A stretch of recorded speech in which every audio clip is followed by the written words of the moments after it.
Good evening, ladies and gentlemen. The Vice Mayor has called the meeting to order. Vice Mayor Kaplan. Here. Councilmember De La Cruz. Here. Councilmember Groves. Mayor Lindsay. Councilmember McCormick. Here. Councilmember Moss. Here.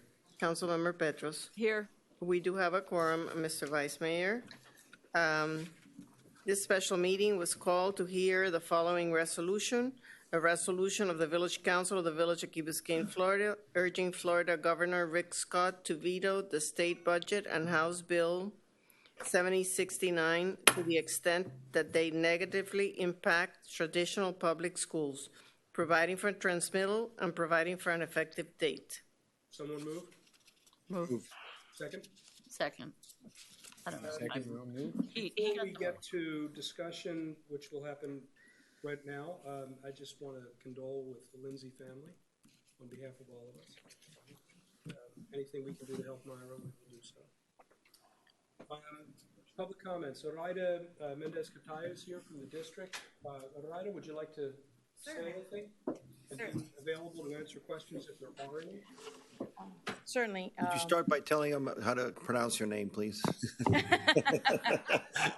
Oraida Mendez. Oraida Mendez Cartaya. Iraida. Iraida Mendez Oh, Cartaya. perdón. Iraida Pardon me, I'm from Key Biscayne, not Miami. Mendez That's okay. Cartaya.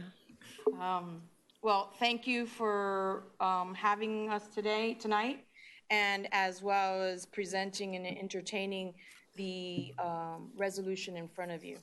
As you probably have heard, the budget that the Florida legislature actually passed last Monday, a week ago today, would negatively impact school districts across the state. First of all, we can talk about process. The process of the minimally House Bill 7069, which is also before you, was basically the bill was not publicly debated. Basically, they had their deals, backdoors. It was presented on Friday, May the 5th, about after 5 p.m. It has provisions that was never heard in either chamber, whether it be the House or the Senate. There's provisions in there, never discussed in either chamber. And there's actually even a provision that was in Senate Bill 856, which actually was defeated in the Florida House, in the Florida Senate. As it relates to the budget does provide an increase of about $241 million to K through 12 systems across the state. But that's the lowest amount since 11-12. The increase on a per student basis is $24.49 or 0.34% increase. It reduces the base student allocation by $27, and public education in the state of Florida is funded through an education mechanism or formula that is rather complex. And one of the key variables in that FEFP or formula is the base student allocation. The base student allocation is the flexible amount of money that comes to school districts that allows for program enhancement. It allows for covering cost expenditure increases, salary enhancements. And that is the one that is actually decreasing by 27%. Never in the history of the state of Florida has the base student allocation be reduced in a non-recessionary year. Okay, never. This is a man-made crisis. There is no recession in the state of Florida. The economy is working, and there's really no need to make these reductions. As it relates to Miami-Dade County Public Schools, our increase is $5.9 million, of which 5.8 will be going right out the door to address the FRS increases that the Florida legislature passed in another bill. Again, I want to stress that the fact that the base student allocation has never been decreased in a non-recessionary year. As it relates to House Bill 7069, if the budget wasn't enough to have individuals concerned in the state of Florida, House Bill 7069 is even more concerning. It shifts a portion of the current 1.5 mils that is levied against ad valorem taxes for capital outlay purposes, it gets shifted over to charter schools, a portion of that on a per student basis. In year one, that cost or reduction to Miami-Dade County Public Schools is about $25 million, and we anticipate that amount escalating over the years as new charter schools go online and more students are being served in charter schools. Our financial advisors have issued a letter that they were extremely concerned on the volatility of their inability to be able to budget long-term as it relates to that. It limits school districts' governance by requiring a standard contract when negotiating with a charter school versus allowing negotiations to flow between two parties of a contract. And the last issue that's really concerning in that bill is lack of discretion of the use of the Title I dollars. Title I dollars are federal dollars that come to us for low-income schools. There's a threshold in Miami-Dade that we establish at 75% free and reduced or above. And we have historically in the last few years, I would say 5, 6 years, been using that to fund the Educational Transformation Office and the support that the district provides our low-performing schools. And those supports looks like an additional reading coach, an additional math coach, an additional science coach. And those resources have been at the center of our ability, the school district's ability to move the needle on performance. And today we have less F schools than the statewide average. We've really cut the number of F schools and D schools in Miami-Dade to an all-time low. One is too many, so we're still working on getting 0. But this piece of legislation would impede our ability to actually fund those type of programs. So we appreciate your support. We appreciate the partnership that we have had for many years. And so I'm here to answer any questions the council may have. Thank you for the briefing. So you could conclude that as far as the budget part goes, this isn't a question of macroeconomics, it's a question of priorities. Yes, I would say so. And incidentally, today the superintendent had the opportunity to meet with the governor and express his concerns on the budget, specifically as it relates to the line item related to the FEFP, the education funding formula, as well as House Bill 7069. I don't know if you've seen our draft resolution. I had some reactions when I read the draft about the portion about urging the governor to veto the budget being insufficiently precise. To make it more precise, but not too limited, it wouldn't be enough to simply focus on the formula, would it?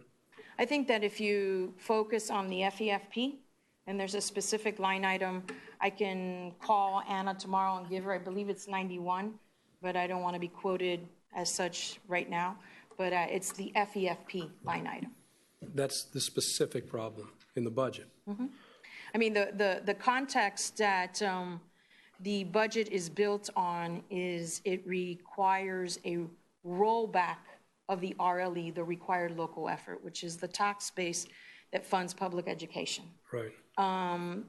So on the table, the state leaves $500 million to fund education. In Miami-Dade, that's approximately $80 million. So the net impact to the taxpayer is about $4 on an annual basis or on a monthly basis. So it's minuscule on an individual basis and has huge ramifications at the larger scale. Apart from the formula, is the district's, call it official position, also relative to the budget, critical of the funding support for charter schools? Well, in the funding formula, charter schools basically receive, it's a pass-through, comes through the school system and the money goes out to the charter schools on a per student basis. We have historically never had a position in opposition to that. Our issue with charter schools is that we want a level playing field. That's all. So hence, if they are required to build under the Florida Building Code, then we should be required to build only to the Florida Building Code. And yet public schools, the traditional public schools, are required to build to SREF, the State Required Educational Facilities. And like that, there's numerous other examples in which the rules of engagement are very different for a traditional public school versus a charter school. Okay. Before we turn to speakers, anybody else have any questions or comments for Rida? I don't think I have any specific questions. No, thank you for coming, though. What did the, I don't know if you can discuss this at all, but how did the meeting go with the superintendent and the governor? The governor really did not give any indication as to where he might end up going whenever he gets the bill, and he has not received the bill, so the bill has not been certified to him yet, but he did not really give any indication. The support for opposition for House Bill 7069 is pretty widespread. The Florida PTA has taken a position in opposition to House Bill 7069, as has other groups such as Funded Public Education Now, which is another grassroots group from Central Florida. The unions have taken a position in opposition to House Bill 7069, as has the Superintendent's Association. And I believe the Florida School Board Association will be taking a position, and they were meeting this afternoon at 1 o'clock.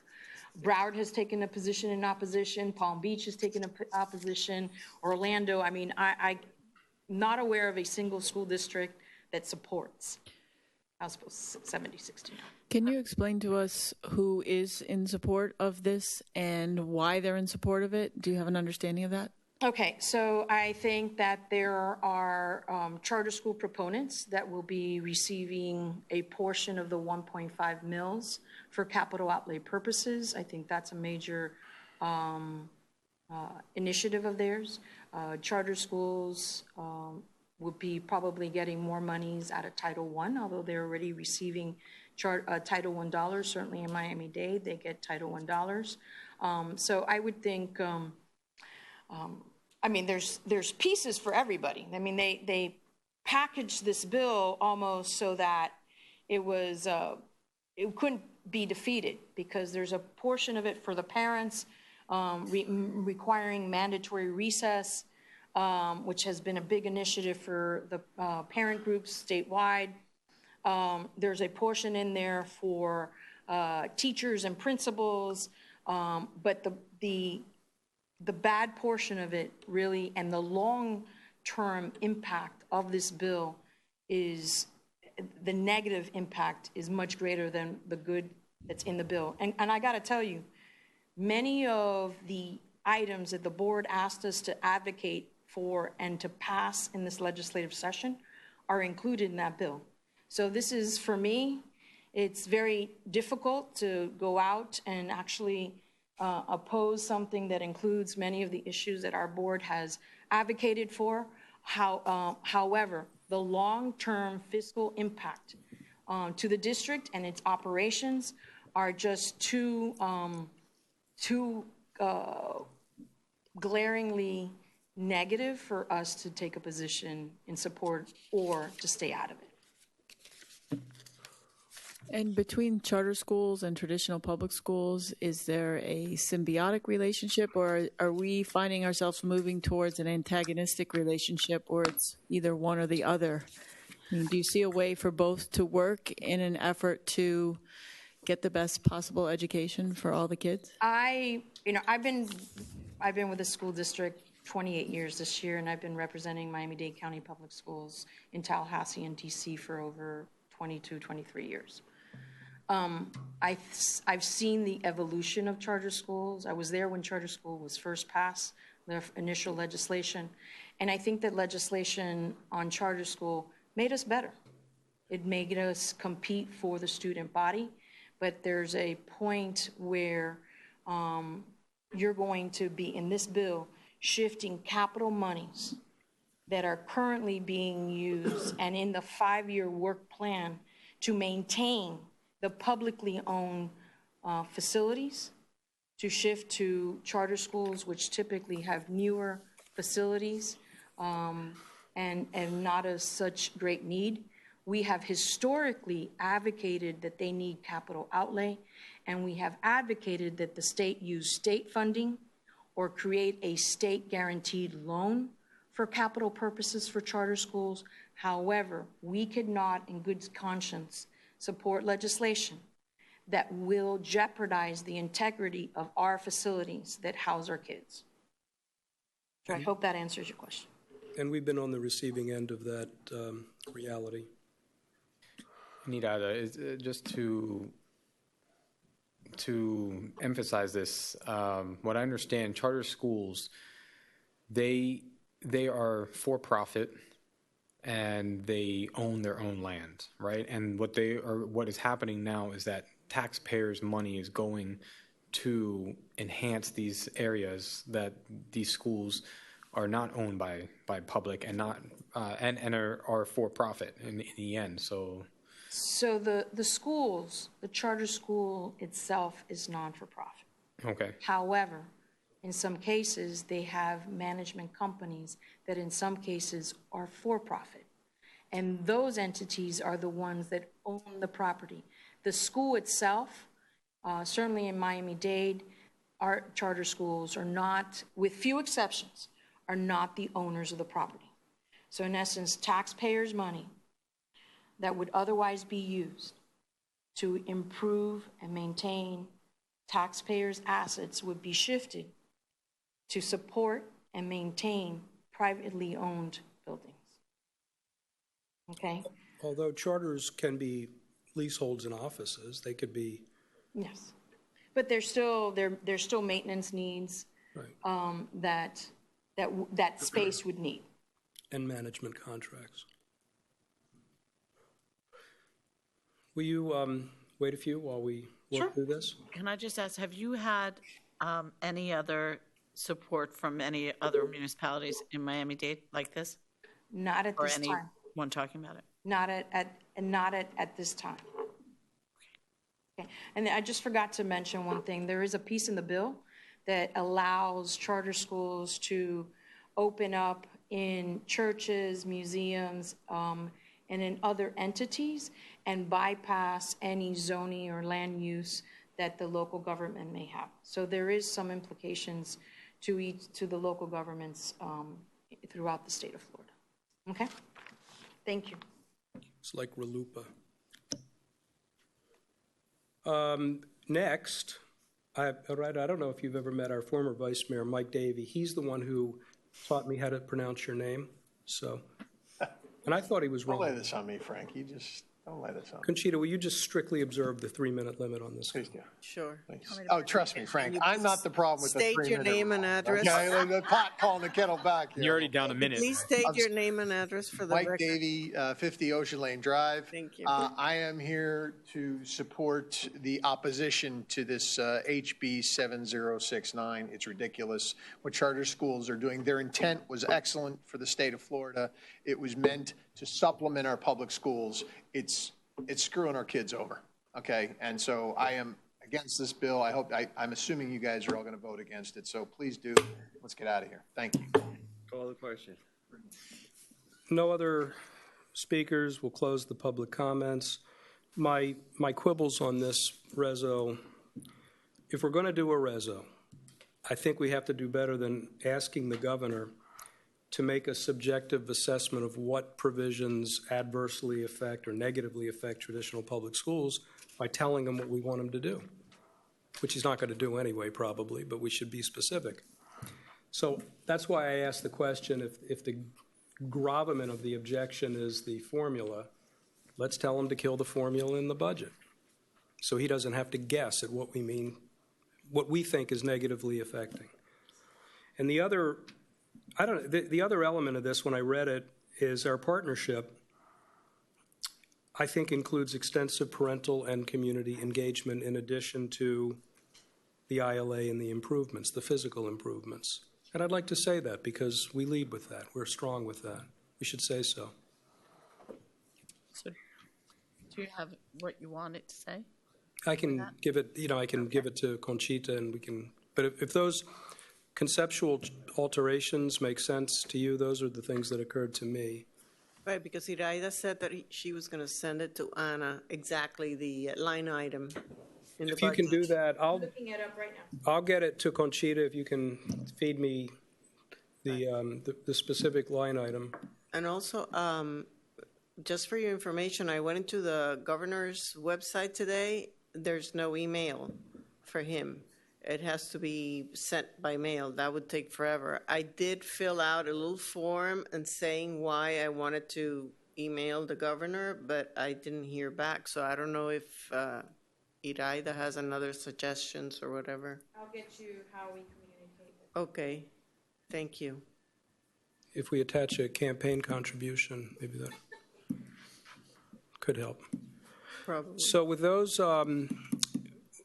those conceptual changes, and if you will tolerate us to make the language work consistently, we have a motion seconded. Call it. Okay, all those in favor? Aye. Aye. Opposed? Motion carries. That And there is no other business. concludes. Thank you. Thank you. Thank you.